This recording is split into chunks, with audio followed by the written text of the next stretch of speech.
छत्रपती ताराराणी साहेब मराठ्यांच्या इतिहासातील सर्वात पराक्रमी महिला राज्यकर्त्यांपैकी एक नाव.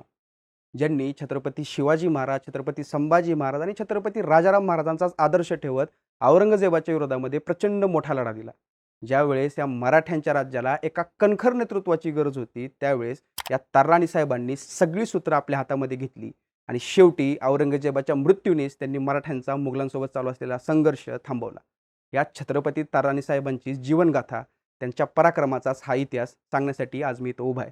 नमस्कार, माझं नाव केतन आणि तुम्ही पाहताय बोलबिड. छत्रपती संभाजी महाराजांच्या बलिदानानंतर राजाराम महाराजांनी काही सिलेक्टेड लोकांसोबत रायगड किल्ला सोडला आणि अतिशय जीवघेणा प्रवास करत त्यांनी जिंजी गाठली. जिंजी गाठून त्यांनी पुढं तब्बल 11 वर्ष या औरंगजेबाच्या विरोधामध्ये प्रचंड मोठा लढा उभारला आणि राजकारणामध्ये त्यांनी या औरंगजेबाला परास्त केलं. परंतु छत्रपती राजाराम महाराजांचं अकाली दुर्दैवी निधन झालं. वयाच्या अवघ्या 30व्या वर्षी राजाराम महाराजांचा मृत्यू झाला. आजारपणामध्ये त्यांचं निधन झालं. त्याच्यानंतर या औरंगजेबाचा जो गैरसमज छत्रपती शिवाजी महाराजांच्या निधनानंतर झाला होता, छत्रपती संभाजी महाराजांच्या बलिदानानंतर झाला होता, तोच गैरसमज राजाराम महाराजांच्या निधनानंतरही औरंगजेबाचा झाला. त्याला असं वाटलं की आता हे मराठे नेतृत्वहीन आहेत. कुठलाही छत्रपती आता या गादीवर बसण्यायोग्य नाहीये किंवा तेवढा तो मोठा नाहीये. कारण शाहू छत्रपती स्वतः औरंगजेबाच्या कैदेमध्ये होते. राजाराम महाराजांची मुलं अल्पवयीन होती. आता या मराठ्यांचं नेतृत्व करणार कोण? या मराठ्यांचा आपण सहजपणे पराभव करू शकू, या मराठ्यांना आपण सहज परास्त करू शकू आणि आपली ही विजयी मोहीम आपण आता दिल्लीला घेऊन परत जाऊ, अशा प्रकारची गोड स्वप्न या औरंगजेबाला पडायला लागली. पण त्याच वेळेस पुढं आल्या ताराराणी साहेब. त्यांनी अतिशय कणखरपणे आपल्या हातामध्ये शस्त्र उचललं, अतिशय महत्त्वाच्या लोकांना आपल्या हाताशी धरलं आणि त्यांनी या औरंगजेबाच्या विरोधामध्ये प्रचंड मोठा लढा उभारला. असा लढा की जो मराठे कदाचित जिंकू शकणार नाहीत, अशा पद्धतीचं वक्तव्य या मुघलांच्या साधनांमधून आपल्याला वाचायला मिळतं. पण मराठ्यांनी जो करून दाखवला तो भीष्म पराक्रम होता. या औरंगजेबाशी ताराराणी अतिशय त्वेषाने लढत होत्या. त्यांनी आपल्या अधिकाऱ्यांना व सेनानींना पाठवलेल्या पत्रामधून त्यांचा त्वेष, त्यांचा आवेश आणि आत्मविश्वास ठायी ठायी प्रकट होतो. औरंगजेबास ठेचगा देऊन त्याचा हिसाब न धरिता गारती नरसी नतीजा पावण्याची भाषा त्यांच्या तोंडी दिसते. ही भाषा नीतिधैर्य खचल्याची नाही, ती आत्मविश्वास वाढवण्याची आहे. औरंगजेबांना किल्ल्यावरील मोहिमेची भीती वाटत नव्हती किंवा एक एक किल्ला 6-6 महिने लढवला तरी सुद्धा असे 6-7 किल्ले घेण्यातच त्याची राहिलेली उमर गुजरून जाईल हे त्यांनी पक्क हेरलेलं होतं. किल्ला शक्य तेवढा अधिक काळ लढवायचा आणि शेवटी अशक्य झाल्यास भरपूर पैसा घेऊन तो शत्रूस विकत द्यायचा आणि तेही पावसाळा तोंडावर आल्यानंतर. म्हणजे पावसाळ्यात त्या किल्ल्यापासून परतीचा प्रवास करीत असताना मोगली फौज हैराण होईल. ती तशी झाली की मग मराठी फौजांनी परत एकदा त्यांची लांडगेतोड करायची, परत एकदा तो किल्ला जिंकून घ्यायचा, बादशाची पाठ वळताच त्या किल्ल्यावर परत भगवा झेंडा फडकवायचा. हे त्या काळातील ताराराणींचं लष्करी धोरण होतं. तथापि ही लष्करी धोरणाची फक्त एक बाजू झाली. दुसरी बाजू अशी आहे की औरंगजेब सह्याद्रीच्या कड्यांवर धडका मारित होता. त्याचं नीतिधैर्य खचवण्यासाठी ताराराणी साहेबांनी त्याच्या लांब लांबच्या सुभ्यामध्ये आपली लष्कर घुसवण्याची सुरुवात केली. त्यानुसार ताराराणींनी आपल्या फौजा वराडामध्ये, खानदेशामध्ये, गुजरातमध्ये, माळव्यामध्ये, तेलंगणामध्ये आणि कर्नाटकाच्या काही भागामध्ये घुसवण्यास सुरुवात केली. त्या फौजांनी सुरत, बडोदा, अहमदाबाद, सिरोंज, गोळकोंडा अशी अनेक मोठे मोठे शहरांवर हल्ले करायला सुरुवात केली. माळव्यातून दिल्लीच्या रोखानं आणि ओडिसातून डाक्याच्या रोखानं मराठ्यांच्या फौजांनी चाल करायला सुरुवात केली. आपल्या दक्षिणेच्या मोहिमेचे फळे आपल्या डोळ्यात देखत औरंगजेबाला पाहावी लागली.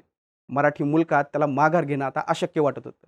ती त्याला अप्रतिष्ठेची गोष्ट वाटत होती. त्याच वेळेस या मराठ्यांच्या फौजांना हुसकून लावण्यासाठी महाराष्ट्रातील किल्ल्यांच्या पायथ्याहून तो आपल्या सेनानींना आज्ञा देऊ लागला. परंतु बादशाच्या आज्ञेप्रमाणे हे सेनानी तिचे पोहोचेपर्यंतच मराठे दुसरीकडे निघून जायचे.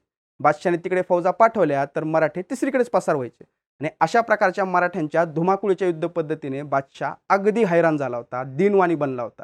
मराठ्यांची अस्मिता व स्वतंत्रता ताराबाईंच्या रूपाने प्रकटलेली होती. तत्कालीन कवी देवदत्त यानं ताराराणींचा पराक्रम भद्रकाली, भवानी अशा शब्दांनी केलाय आणि तिनं खुद दिल्ली शहालाच पाणी राखलं नाही अशा पद्धतीचं वर्णन केलं, जे अतिशयोक्ती नाही.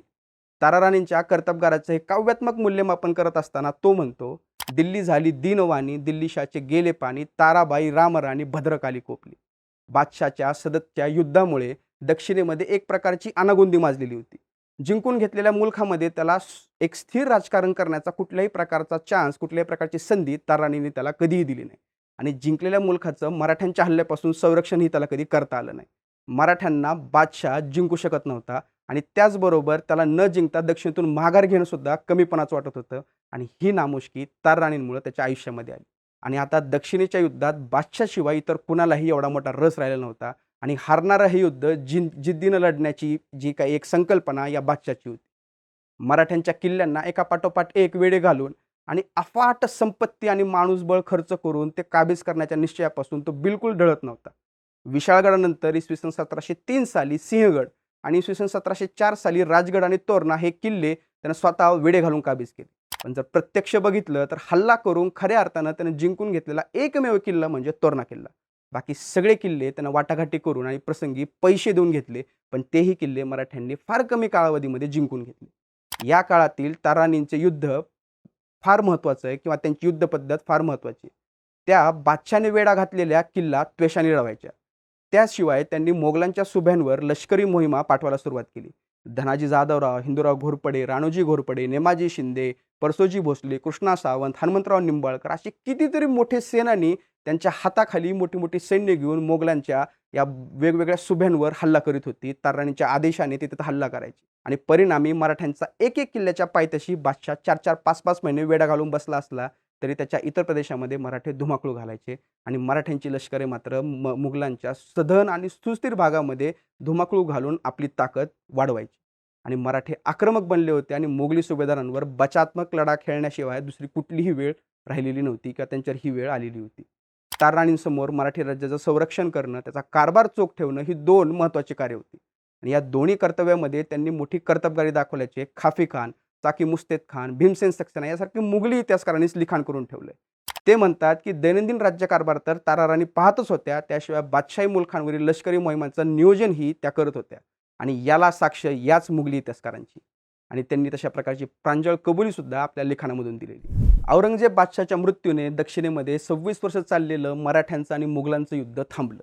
मराठ्यांचं राज्य एका मोहिमेमध्ये चिरडून टाकू अशी धमक बाळगून दक्षिणेमध्ये उतरलेला हा मोगल बादशाह तारराणी साहेबांच्या काळामध्ये, त्याच्या अखेरच्या काळामध्ये तारराणी साहेबांसोबत युद्ध करत असताना आपल्या सैनिकांना तलवार, शस्त्र किंवा सैन्य पाठवण्याच्या ऐवजी तो मंतरलेले ताईत पाठवायचा. या शस्त्रांच्या जीवावर, सैन्याच्या जीवावर भारतीय उपखंडावर राज्य करण्याचं स्वप्न बघणारा हा औरंगजेब आपल्या आयुष्याच्या अखेरच्या काळामध्ये मंतरलेल्या तायताचा आधार घेत होता, कारण त्याला तारराणी साहेबांचा पराभव करायचा होता. परंतु तारराणी साहेबांनी जवळजवळ 7 वर्ष या औरंगजेबाच्या विरोधामध्ये लढा दिला, परंतु त्याला कुठल्याही प्रकारे या दख्खनीमध्ये विजयी होऊ दिलं नाही. ही औरंगजेबाची सर्वात मोठी हार होती.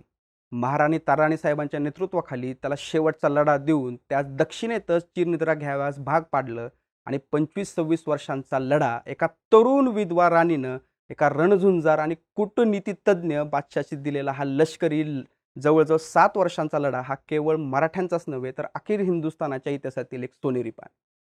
ताराणी साहेबांच्या आयुष्यामध्ये घडलेली सर्वात प्रदीर्घ आणि सर्वात मोठी युद्धाची एक मोहीम आहे. यानंतर ताराणी साहेबांनी छत्रपती शाहू महाराज आणि छत्रपती संभाजी महाराज, करवीर छत्रपती संभाजी महाराज यांच्याही काळामध्ये आपलं मराठ्यांच्या इतिहासातलं महत्त्व, आपलं अस्तित्व जाणवून दिलं आणि शाहू महाराजांच्या निधनानंतर सातारा गादीवर ताराणी साहेबांचा नातू छत्रपती राजाराम महाराज आणि ताराणी साहेबांचा नातू रामराजे यांची स्थापना करून त्यांनी अखेरचा श्वास या साताऱ्यामध्येच घेतला. अशी ही मराठ्यांच्या पराक्रमी छत्रपती ताराणी साहेब यांची कारकीर्द. तुम्हाला ही माहिती कशी वाटली हे आम्हाला कमेंट करून नक्की सांगा आणि बोल व्हिडिओच्या यूट्यूब चॅनल सबस्क्राईब करायला विसरू नका. धन्यवाद.